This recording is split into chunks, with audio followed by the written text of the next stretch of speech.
চক এষাৰ কথা আছে, কুকুৰ বুঢ়া হলে ফাপৰে ধৰে আৰু মানুহ বুঢ়া হলে বোলে পৰগুটি ধৰে। এক্সাম্পল ভিডিঅ' এইটো আপোনালোকে এবাৰ চাই থওক।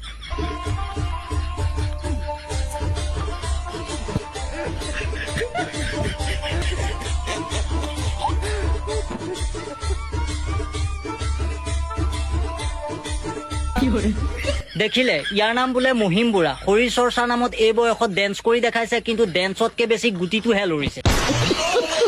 এটা কথা কওঁ, বেয়া নাপাব, আপুনি এই বয়সত এইবোৰ মক্কেলামি কৰি দেখুৱাতকে আপুনি আপোনাৰ কাপোৰযোৰ খুলি থৈ দিয়াই ভাল খুৰা।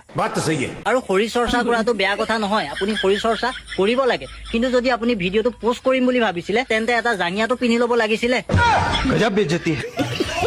দেউতা বয়সৰ মানুহ, বেয়াকে কবলৈ বেয়াও লাগে, তথাপিও কৈছো শুনক, যি আধা বয়স এইবোৰ কৰি অসন্মানী হ'ল আৰু বাকী থকা বয়সকেইটা অকমান সন্মান গোটাই যাওক, যাতে কাইলে মানুহে মৰিলে কব পাৰে যে মহিম বুঢ়াটো কিন্তু ভাল আছিল। নহলে মানুহে ডাইৰেক্ট কব টিলিঙা বুঢ়াটো কিন্তু সাংঘাতিক খটাসুৰ আছিল, গলগে ভালেই হ'ল।